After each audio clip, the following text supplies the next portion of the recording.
Jayden Daniels is the MVP. Who else would it be?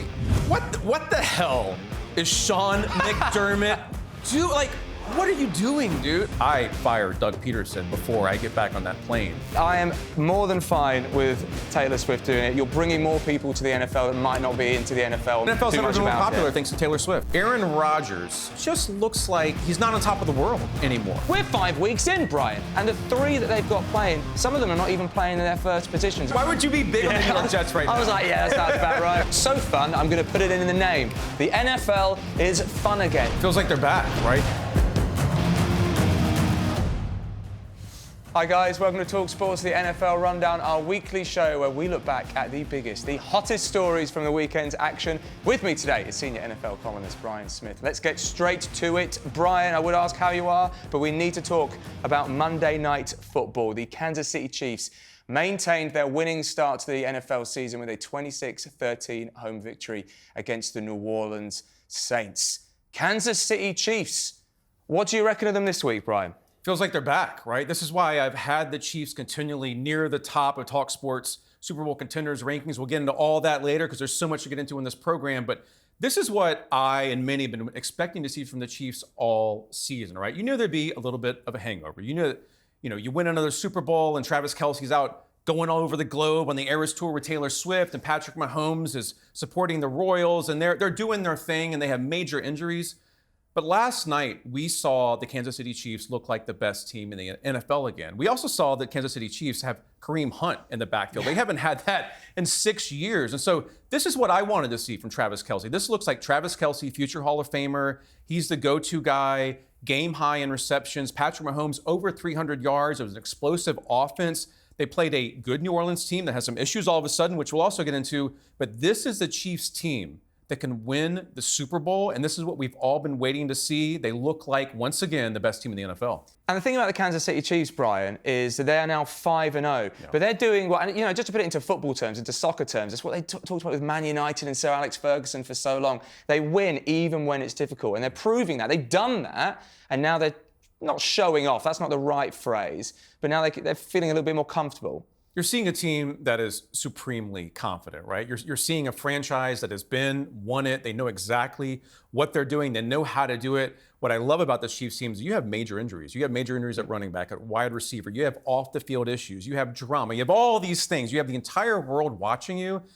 And last night, the Chiefs did exactly what they did last year, which is what they take all that, they process it, they figure out a way to handle it, and by the time kickoff comes, they push it to the side, they throw it in the trash. It doesn't matter anymore. I love that in that game, the Kansas City Royals, Major League Baseball, are beating the Yankees.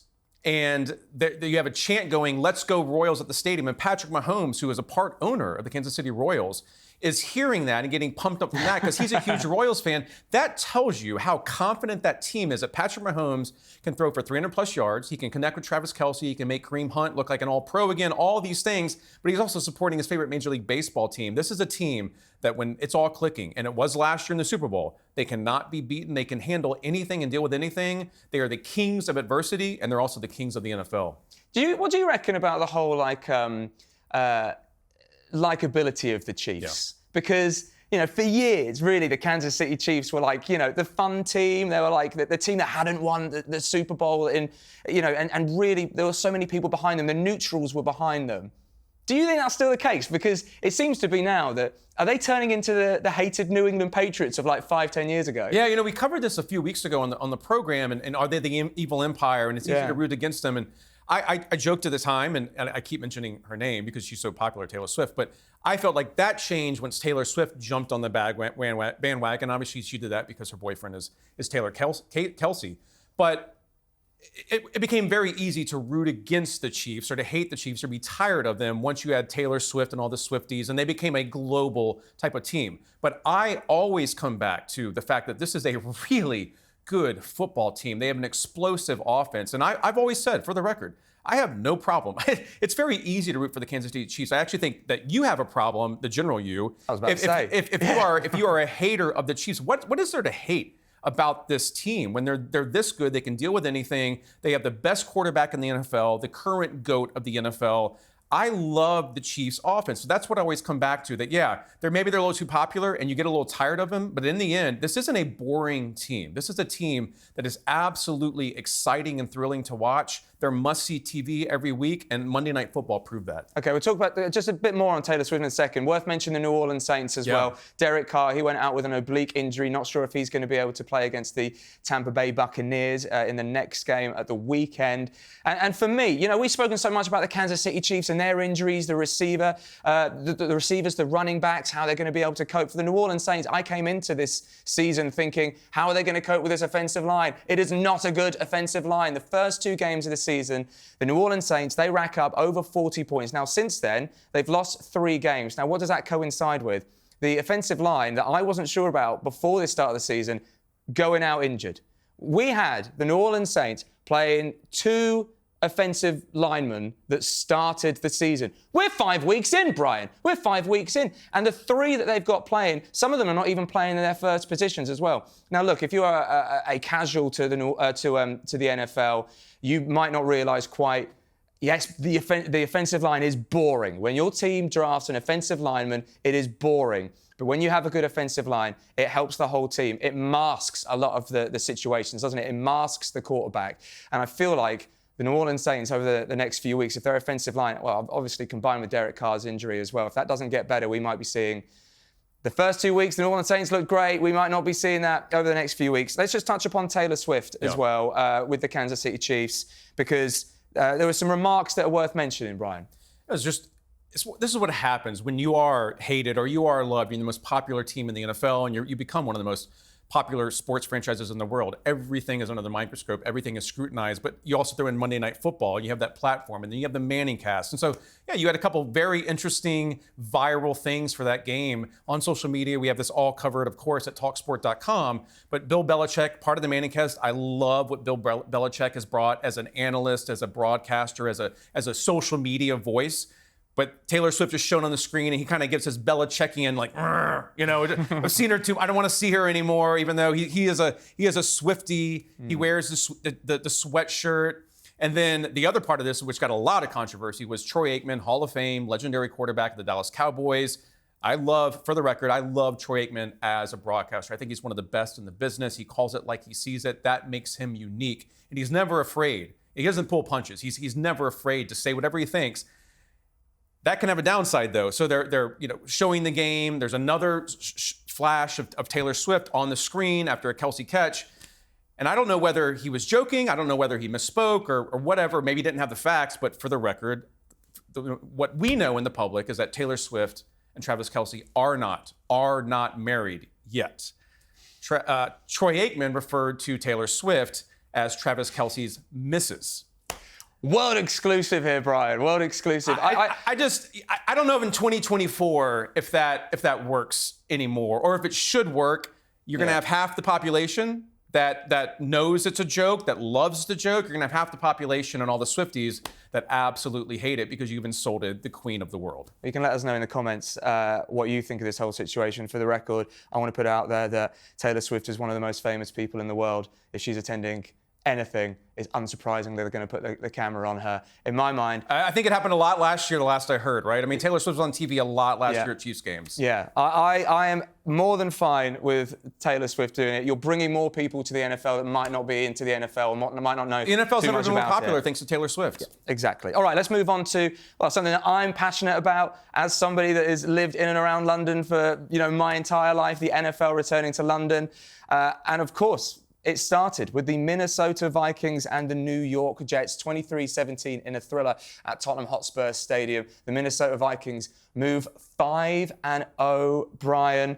I went to the press conference prior to the game, actually, and what I saw was the players, the head coach, feeling calm, feeling chill. I think that they recognised that they were in a good position and they were playing well, and all they needed to do was continue that. It wasn't perfect in their game against the Jets, but 5-0 for the Vikings, Brian. I mean, they're walking away very happy. There are only 2 undefeated teams left in the NFL out of 32 teams, and one of those is the Minnesota Vikings. And neither I nor you nor anyone, not just in America, United Kingdom, Africa, Europe, nobody in the world predicted the Minnesota Vikings would be 5-0. Total tip of the cap to them. Sam Darnold, the coaching staff, the wide receivers, the defense. My favorite part of all this is Brian Flores. Brian Flores, a defensive coordinator who was a Miami Dolphins head coach who had a lot of issues there, a lot of bad press. He's acknowledged he could have done things differently. Tua has come out and basically inferred that Brian Flores tried to wreck his career, all those things. But you move on, you evolve, you learn from your mistakes. You're allowed to do that in 2024. And Brian Flores is the architect of the toughest defense in the world right now. They gave C.J. Stroud with the Texans huge problems. They gave Aaron Rodgers huge problems. Aaron Rodgers looks like he's on the verge of retirement. And this is a Minnesota Vikings team that's very, very well-rounded. The good coaches always speak about complementary football, and that's what the Vikings are doing right now. Good special teams, good defense, good offense. But for me, it all comes down to your quarterback position in the NFL. And Sam Darnold, he took a step back in Week 5, but he also got the win. And as long as he keeps winning with his team, he's just fine as their quarterback. And what about Aaron Rodgers and the New York Jets then? Aaron Rodgers, after the game, recognized that it was the first game that he had ever thrown 2 interceptions in the first quarter. And the whole game, of course, ended with an interception as well to Stephon Gilmore. I know you say he's on the verge of retirement now, Aaron Rodgers. Do you genuinely believe that? I mean, regardless of his age, playing ability-wise, does he look like he's on the verge of retirement playing-wise? So I said this about, I'm going to call myself out here. I said this about Kirk Cousins in Week 1, jokingly. Kirk Cousins looked old. Kirk Cousins has been pretty darn good the past couple of weeks, and that's a fantastic story, and I love Captain Kirk, and you like that. Aaron Rodgers, I have thought for the last 2 years, he just in the face and his demeanor, he just looks like he's not on top of the world anymore. Do you think he knows this is his last season? I think that Aaron Rodgers knows that he was one of the greatest of all time. He's in my top 10 at talkSPORT.com for the greatest quarterbacks of all time. He was incredible with the Green Bay Packers, but the idea we have of Aaron Rodgers, the name, for me, that is still always the Green Bay Packers, Aaron Rodgers. He has not done anything with the New York Jets, and we're almost a year and a half into that. Obviously, he had horrible timing with the injury, a major injury out for the year. But he hasn't been good this year thus far. The one game he had that was good, he beat up on a horrible Patriots team. And I remember saying at that point, hey, let's be careful. That's just one game against a bad Patriots team.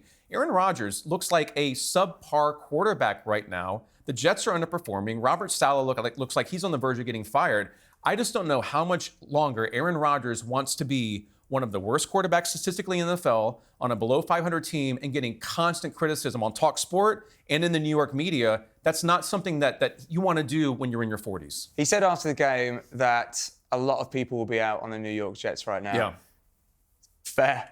Don't you think? I mean, that's just fair. Why would you be big on the New York Jets right now? I was like, yeah, that sounds about right. That sounds about right, Aaron, to be honest with you. I think if you're maybe the Cincinnati Bengals and you or the Dallas Cowboys, you want to jump ship now, fine, check back in Week 16, and we'll see where we're at. The New York Jets, and that division with the Buffalo Bills are likely winning that division even when they have issues. Miami has given them a gift this year. The Patriots are horrible, and the New York Jets still aren't good enough, and I just feel like they're going to struggle to make the playoffs. And if they don't make the playoffs, Aaron Rodgers is probably his last year, and they have to move on from Robert Saleh. talkSPORT's own Will Gavin spoke to some of the Minnesota Vikings about their quarterback, Sam Darnold. He's just a tough cat.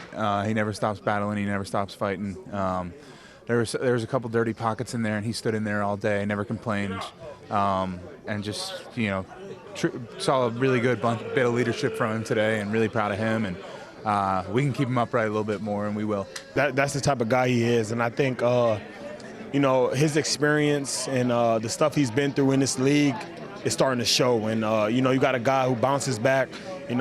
He's had people tell him he wasn't who he thought he was, and he had people throw his name into the dirt. But he always came back with a good head on his shoulder, attacking the plan, attacking the work. And when you get a guy that's resilient and can handle adversity in the way he has in his career, not only just this season, you get that's an easy play for him to come in and make a play for the team. Give the defense a chance to stop them from scoring. That's just who he is, and that's his testament to just what he's been able to do in his career. Dog. We love Sam, man. Like, the way his career has gone, finally getting in a place that gives him a real opportunity to thrive and succeed. And he's like, just his presence around us, we adore how he plays, everything he brings to the table as a teammate. Couldn't be happier for him to have the success he's having, but also just to be part of us. and kind of rub off on us rub off on him. It's been a real pleasure. Yeah, man, he's just got a chip on his shoulder. You know, a lot of people have probably counted him out in this league, and his career didn't go how experts apparently said it was supposed to do. So he's just got a chip on his shoulder. He's got that dog inside of him, and he's playing some good football, and I think that his ceiling hasn't been touched. Yeah, I think it's fair to say that they like their quarterback, Sam Darnold. My favourite bit of that whole thing. Tommy Shelby is apparently Tommy Shelby left the Peaky Blinders, and now he is Sam Darnold's biggest fan. That is when you know you were 5-0 and on top of the football world. I just really like describe Sam Darnold for me. Dog.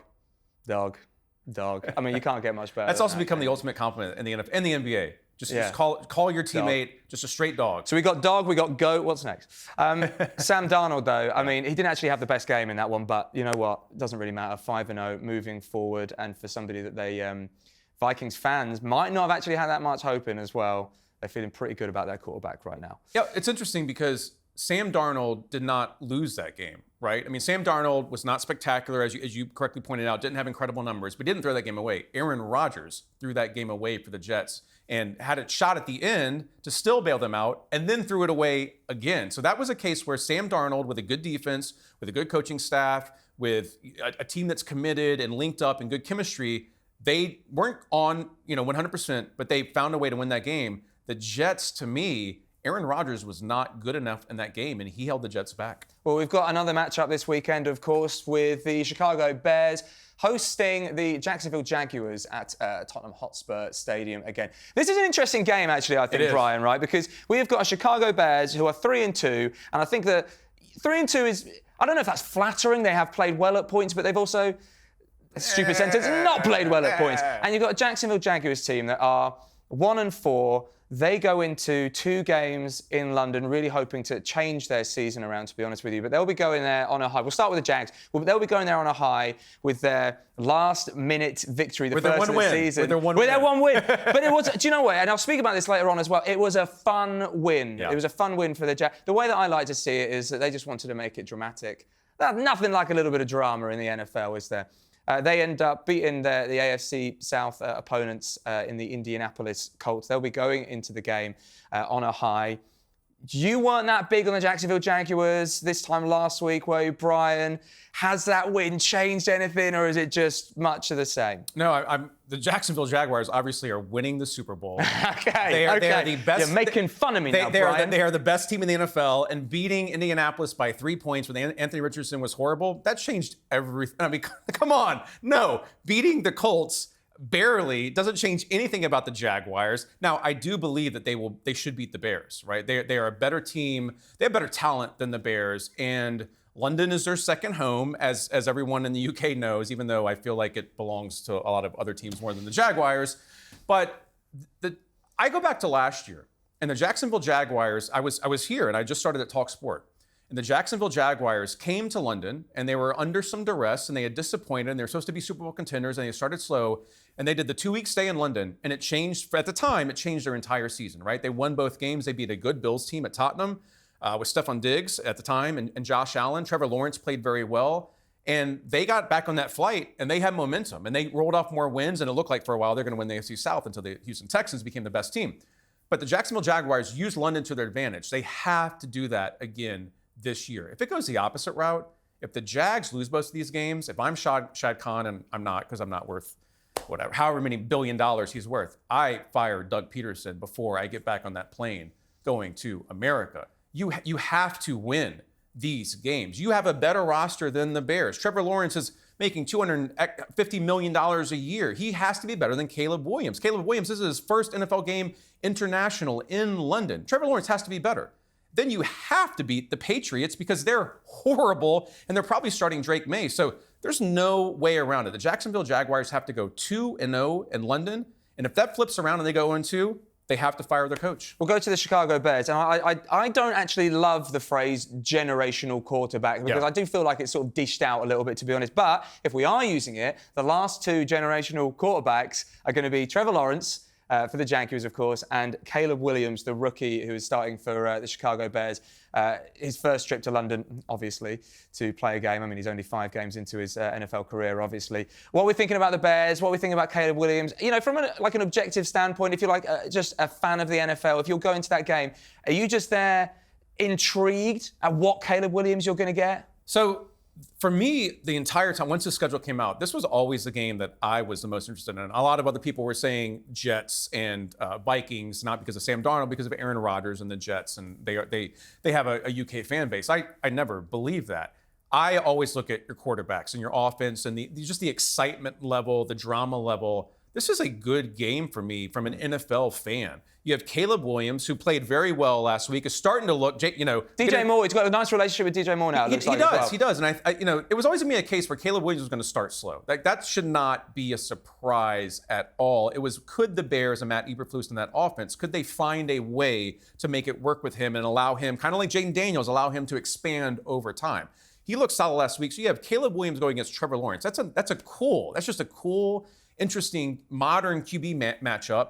The Bears team have talent, but they have holes as well. Jacksonville should win this game, but I think if you're an average NFL fan, if your team is the Chiefs or the Saints or the Seahawks or whatever, you're in London or you're a tourist, you get a ticket for this game. I'm sure you can get a ticket. You get a ticket for this game and go to that game. That's a cool game to see. And both offenses put up huge points last weekend. This could be a really, really explosive offense type of game.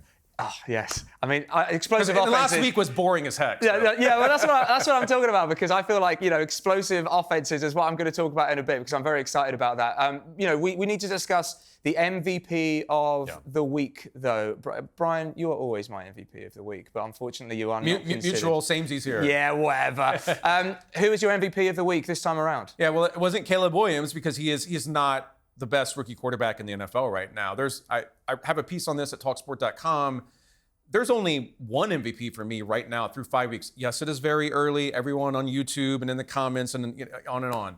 But it is Jayden Daniels. Are you talking like MVP, award MVP? There's only one consideration. I believe that there's only one award called the MVP. No, but you know what I mean. You know what I mean? So if the season stopped today, Jayden Daniels is the MVP. Through week 5, who else would it be? It's a good question. Oh, so good answer. you're it's something that I had not considered, to be honest with you. But you are right. And actually, we had this chat, earlier on, and how I was saying, wasn't I, that Jayden Daniels, he had the first 2 weeks, people were saying, he's playing really well. And I watched every single snap that Jayden Daniels took, and I thought, he's playing fine. He's okay. He's not doing anything.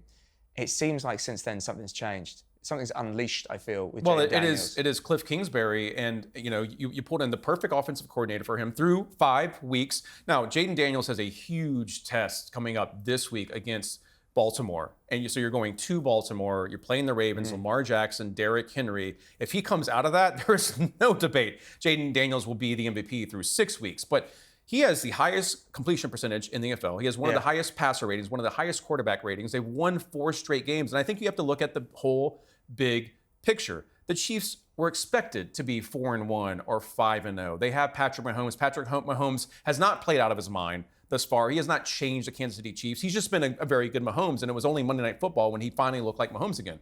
Jayden Daniels has completely changed that entire organization, that franchise. They were a laughingstock. He is the MVP through 5 weeks. I actually don't think it's a debate, but that's going to be hard to go to Baltimore, to beat the Ravens. And that's why the NFL is so fascinating. It's so fun following this league week to week. It's because it changes every week. It's kind of like the Premier League. You always have to be on your match, on your game. And Jayden Daniels has a huge test. But yeah, through 5 weeks, I mean, you didn't have an answer. Well, I'll tell you what, I'll give you an answer. I'll give you an answer, but mine is slightly different to yours. And I'm just talking about this week specifically, right? I'll talk about this week specifically. I'm not going to give you a quarterback. I'm going to, and you're going to scoff at this answer, Brian. You're going to scoff.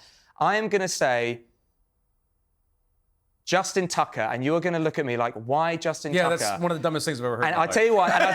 I'll tell you why I'm saying that. Because I think this week has, and especially in that game, has proven the point of reliable kickers, reliable holders. If you 100%. don't have that, then your game could be over. Which we saw with the Bengals, right? That was what I'm saying. Inside football, that was pretty cool. You see my point but now? Justin Tucker was not the MVP. Okay, you know my point. Are you saying that? Are you I'll give you a Raven. I'll give you Derrick Henry. Like with that run, set up that kick. Yeah. No, okay, Derrick Henry. Okay, Derrick Henry. That play was, great, and it proves why Derrick Henry is there for the Baltimore Ravens. He didn't finish it off. Who finished it off? Justin Tucker finished it off. And I'll tell you why I think it is. Yeah. Because about 2 minutes earlier, you had a botched snap, you had a botched hold, and you had an Evan McPherson field goal to win. Who's a very good kicker. Very good kicker. Yeah. You had that go wide. Yeah.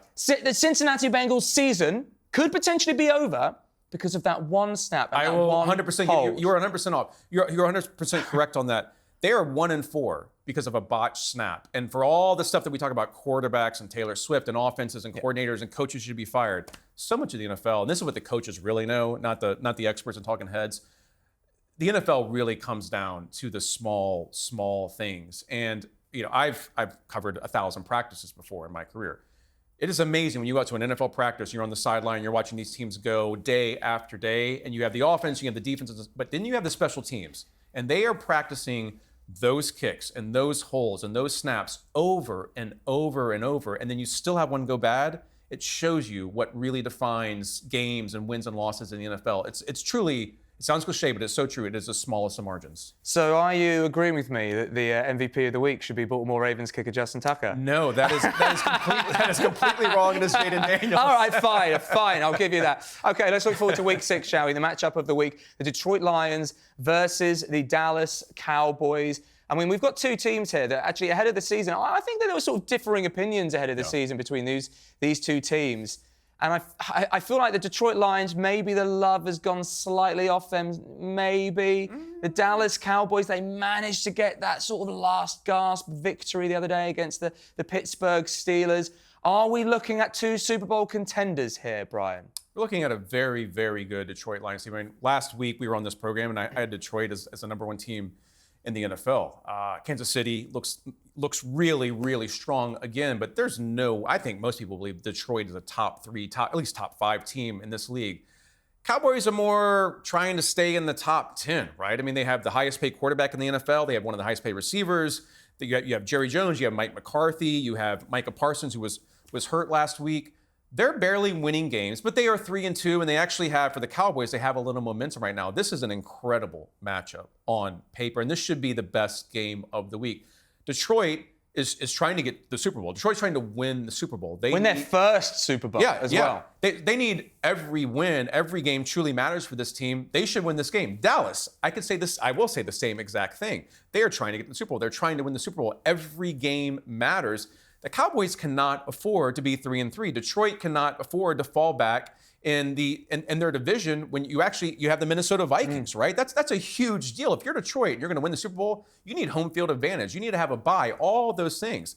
Jared Goff versus Dak Prescott, offense versus defense. That coaches, Mike McCarthy versus Dan Campbell, grit versus whatever Mike McCarthy is. This is a really great matchup. You could pick this one either way. Do you think that we should be considering the Dallas Cowboys as Super Bowl contenders? And I'll tell you why I ask that. I ask that because this is really all or nothing for the Dallas Cowboys. Yeah. It feels like this season. It feels like everything's going to change if they really don't get either to the big game or potentially a championship. Are we just assuming that that's going to happen? That the Cowboys are just going to be blown up at the end of the season? I have felt that way the entire season. And my problem has always been that 99% of owners would have fired Mike McCarthy after last season. And they took their time. And, they had to go have a think about it, kind of like Manchester United with Eric Ten Hag, right? And so when you bring that coach, when you bring that manager back... Is it Dead Man Walking then? And the entire world knows that you weren't settled on him, that you weren't certain, that you looked around, and then you still bring him back. Number one, you come back into the new season with endless questions and scrutiny, which the Cowboys always have because they used to be America's team. Detroit is now. But number two, the second it starts to go south, the second you're 2-3, you're 3-3, you're like whatever it is, everyone is waiting for you to fire your head coach. They're not going to do it midseason. They have to absolutely tank. Are the Dallas Cowboys Super Bowl contenders? Yes, they are because they have enough talent. The real question is, are they going to win the Super Bowl? Nothing that I've seen thus far, nothing tells me the Dallas Cowboys are going to win the Super Bowl this year. And if they're not going to do that, you should have done what you did last offseason, didn't do it last offseason, and you should have fired your head coach, Mike McCarthy. Where do you think they'll end up then this season? I feel like they're going to do what they always do in this era. They're going to pick up double-digit wins. Like they've had 12 and 12 and 12. I don't think they win 12 games this year, but they'll win 11. You know, they'll win 10. They'll win just enough to make the playoffs. They're going to fall short, and we're going to be sitting on this program on talkSPORT in the offseason talking about the new Dallas Cowboys head coach. I will not be shocked if that happens, and I feel like we've been building for this for years. It's kind of boring in a way, isn't it? Do you know what I mean? Because I agree with you completely. It feels like the last few years it's been double digits, kind of impressive, at points in the regular season, and then you just know what's going to happen in probably the first week of the playoffs. Okay, Brian. One of my favourite things about you, Brian, here we go, I'm just going to start complimenting you. One of my favourite things about you, Brian, is you are not scared to give me an opinion if it's a strong opinion. So let's move on to the extra point today. And I hear that you're not happy about Summer, Brian. Tell me what it is. I don't know what you're talking about. What the hell is Sean McDermott do? Like, what are you doing, dude? Like, okay, so let's just stick to facts here, because I'm a big fan of facts in 2024. No fake news, I want facts. The Buffalo Bills are supposed to be a Super Bowl contender. That is a fact. The Buffalo Bills are a good team with a Pro Bowl, all-pro quarterback in Josh Allen. The Buffalo Bills had offseason change with Stephon Diggs. They have question marks. Okay, so the foundation has been laid.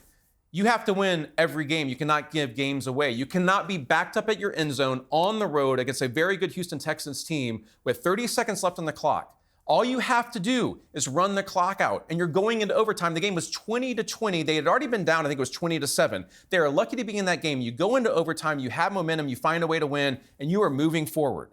Sean McDermott did nothing but drag his entire franchise down. Now, Josh Allen had maybe a concussion. He was tested for a concussion. He wasn't making the best of decisions. He only completed 9 of 30 passes. Sean McDermott, that is a fireable offense in the NFL, to call 3 straight passes that are incompletions, and you really don't run any time off the clock. They have to punt the ball. It's a bad punt. The Texans won run play, and they kick a 59-yard field goal and win the game 23-20. You would not do that in Little League. You wouldn't do that in high school. You wouldn't do that in college, and nobody else would do that in the NFL. If you're playing Madden, if you're on social media, nobody else would have made that play call except Sean McDermott made that play call, and the worst part was that he owned it. After. He didn't even say whether there was some drama or some confusion. That would have made it explainable. He said, I just got it wrong. You cannot be an NFL head coach and get it that wrong. And that's why Bills fans, the Bills Mafia, for years, they have questioned whether Sean McDermott is good enough with this team, with all this. It's kind of like a Cowboys situation. You have all this talent. You have this great quarterback. You cannot hold your team and your players back, and that's exactly what we did on Sunday. Do you respect the fact that he owned it in any way? No, because I don't respect if you're not good enough as a coach. Okay, so it'd be different if it was you or I or a fan off the street, and we were promoted in that job, and we didn't deserve it, right? And we were just kind of winging it, and we were playing fantasy football. Sean McDermott was playing fantasy football. The problem is he's one of 32. He's making millions of dollars a year. So if you're not good enough, go get somebody else who is. And he was not good enough on Sunday, and he held the Bills back. So no, I don't respect anything about that. That was just an insanely dumb decision by an NFL head coach that should not be allowed. Weekly fine for Sean McDermott. You know what I would do? You don't get a coach next week. Like take us sit down on the bench, buddy. Watch your assistant do it. And learn from somebody, or go pull a fan out of the stands would have been smart enough to run the ball there and run out the clock and go into overtime. Can I play devil's advocate then? Right, devil's advocate. I'm very interested to see where this goes. Right, let's try it. Let's try and play devil's advocate really, really quickly. Okay, so let's say that he doesn't go for it. Like they run the ball down just to get to overtime. They don't get the ball first in overtime, and quickly the Texans score, and then. The papers the next day, are saying, well, he should have just gone for it. He's got Josh Allen there. He should have really tried to try and get that victory in the last second there. Can you see any logic with that? The only logic in that situation, and this is what everyone in the NFL knows to do, is on that first, if you're gonna, because this other part, they're at like the 3-yard line. You're right near the end zone. So you're also in risk of an interception and the game changes there. The only way you do that, and everyone in the world knows it except for Sean McDermott, first play, pass. If that does not go for a big completion, run, punt if you have to, game goes in overtime, and you win that game in overtime. Or here's the thing, you practice all week, you practice all offseason, your players sweat and grind and make all these sacrifices. How can you ask your players to sacrifice and then you give the game away and you gift wrap it to the other team. If I was in the Bills locker room right now, I'd have no faith in my head coach. Okay, I want to move on to something that I consider fun. In fact, so fun, I'm going to put it in the name. The NFL is fun again. For weeks, Brian, for weeks we have been speaking about how there haven't been enough, passing touchdowns. It's been not just lower than previous seasons, drastically lower, the number of passing touchdowns over the first 4 weeks of the season. They changed it up. Week 5, it's like they've been listening to us. It was a good week for the league. Week 5, I was there at 9 o'clock or, 10:30 or whenever it was on Sunday evening thinking, hallelujah, here we go. We have not just got close games. We've had close games over the first 4 weeks, but we have got high-scoring games. We have got the Jaguars, Indianapolis Colts game, which they were both 30 points. We've spoken a little bit about the Baltimore Ravens and the Cincinnati Bengals. Bears put up big points. Bears put up big points. And not only that, we had things that don't happen that much happen multiple times. In the space of about 3 minutes, we had 2 over 100-yard defensive touchdowns, interceptions run, fumble run from the Seahawks and the Denver Broncos as well. These things are what make you love the NFL because you don't expect them to happen. I've been speaking about over the last week about my favorite things in the NFL, right? And what gets me off of my feet. Touchdowns are great, but when it gets to the 5-yard line, when it gets to the 10-yard line, you can kind of anticipate a touchdown might occur in the next play, the next 2 plays. But it's the interceptions that are great. And more than that, it's the interceptions that then get run for 100 yards. And we had that a couple times, as I say, in about 3 minutes on Sunday evening. I feel like there was a sigh of relief for me on Sunday. Not even a sigh of relief because I hadn't even been comprehending how much, I'd been missing all of this action. And it all happened on Sunday. NFL is back, Brian. NFL is back. We are happy about it, and we are excited about the fact that the NFL is finally giving us those high-scoring games. Yeah, am I too overjoyed about this? I'm afraid you are. Yeah. Okay, I'll calm down. I'll calm down. I feel like the NFL has been really good through the first 4 weeks. I think what we're seeing, and a lot of people talked about this, is so you have far less practice during the offseason anymore. Everything is so regulated. You really don't get to work with these players. During training camp, you have padded helmets on, right? You're not even hitting anymore. You have a very limited preseason. You're only playing 3 preseason games. Your starting quarterback really only plays like a half of 1 game. It takes time to get all this going. I also think that we've seen teams start 5-0. For me, my biggest issue isn't so much the passing touchdowns, and I do love a good pick 6 for 100 yards. There's a lot of mediocrity in the league, right? I was discussing this with a talkSPORT colleague before we started doing this show, and you have 2 teams that are 5-0, right? You have your Vikings that seem a little too good to be true with Sam Darnold, and you have the Chiefs. What a shock! The Chiefs are 5-0. You've got some good 4-1 teams. The Houston Texans, Detroit Lions are up there as a good team.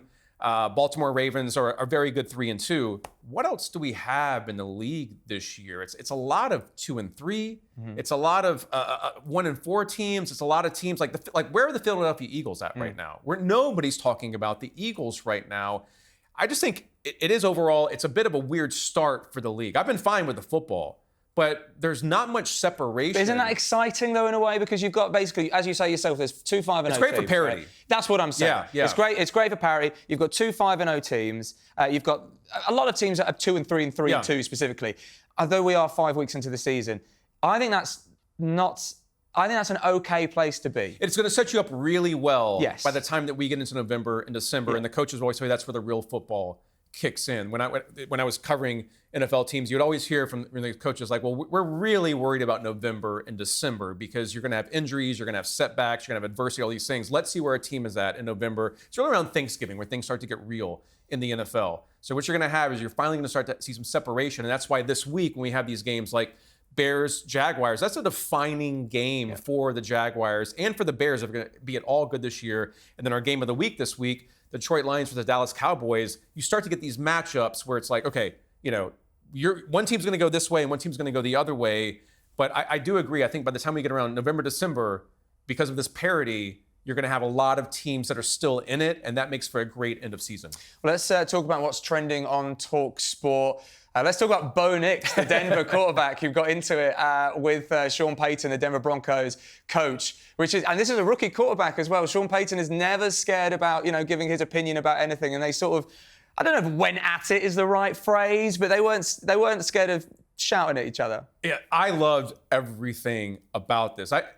We need this more, and not just the NFL. We need this more in sports. And honestly, this is me the one time like the media needs to get out of this, right, and not overreact and not do a billion stories on it. Of course, we did a nice story on it at talkSPORT.com because it has to be covered. And it's fun to cover. But my point is, it wasn't that big of a deal. And I loved Bo Nix's reaction after this because it is the heat of battle in the NFL world. You're gonna have moments where you disagree with your coach. There's nothing wrong. It's passion, isn't it? It's passion. Tom Brady used to get into it with his offensive coordinator, with his players, occasionally with Bill Belichick. There's nothing wrong with that. I want to see that passion. My issue would always be a quarterback. You don't really like Deshaun Watson. Like, is Deshaun Watson's heart in it right now? Browns fans have a serious question about that. Bo Nix is a rookie. He wasn't supposed to be starting when he was drafted. He's been promoted. He's been pretty good thus far. He's one of the best rookie quarterbacks. I want to see that he wants to be on the field, that he thinks whatever he saw was right, or he wants to make a certain call. And you're looking at Sean Payton, one of the best offensive minds in the last 30, 40 years, a Super Bowl winner, getting into it with his quarterback, and then they both make light of it. They won the game. It doesn't matter. You move on. That should happen more. And honestly, we shouldn't make that big of a deal about it. And I love how Bo Nix handled it. Well, let's hear from Bo Nix. Let's hear what he said about what was said between him and his coach.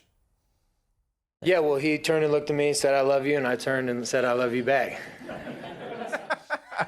which is what we say all the time on this show, right? Yeah, that's what it is. That's what it is. And do you know what? Actually, I really admire that as well because, you know, a rookie quarterback going into this league, it's okay to make light of these things. I think it's okay to sort of show that they've got each other's back as well. You know, I'm for it. It's not that serious. I mean, especially if you won the game and he's playing well, you don't have any real drama or any real friction. Have fun with it. Okay, let's talk about Joe Burrow as well, the Cincinnati Bengals quarterback who might be one of the best quarterbacks in the league despite his team not being one of the best teams in the league, Brian.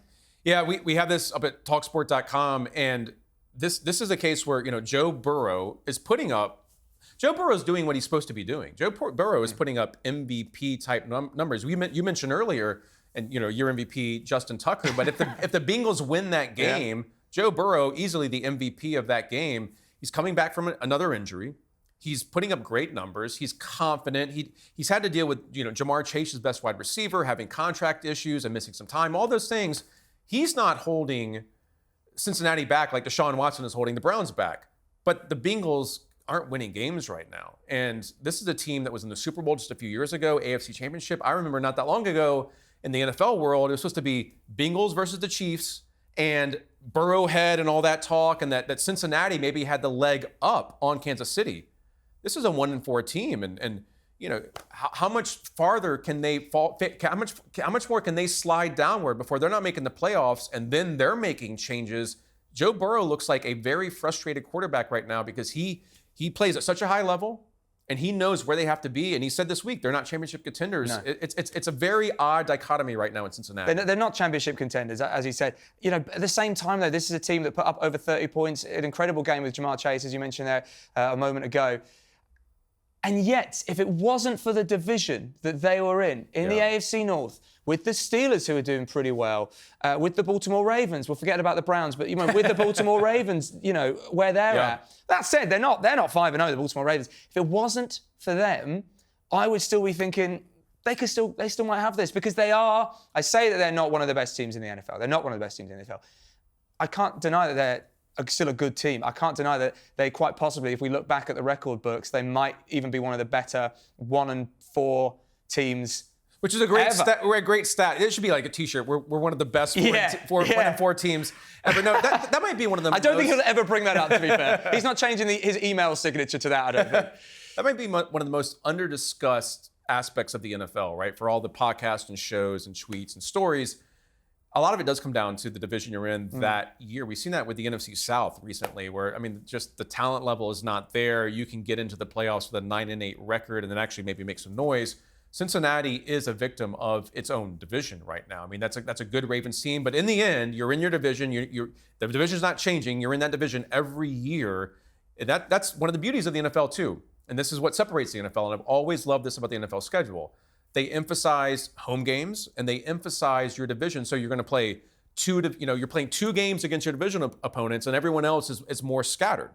So Cincinnati every year is having to play Baltimore twice, or having to play Pittsburgh twice. And if you can't win those games, you're not winning division. It makes it infinitely harder just to make the playoffs.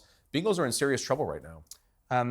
And I feel like, just before we go, Brian, I do need to mention that the desk has changed from last week. I feel like they are getting us closer every single week. They are. Maybe next week you can be on my lap. No, that sounded I don't think we're doing I regret that entirely. I regret that entirely. All right, that's all from us this week. Thank you very much to Brian. Appreciate it. And don't forget, if you want more of this, then make sure you go and subscribe to our brand new YouTube channel, talkSPORT End Zone, and we'll see you next week.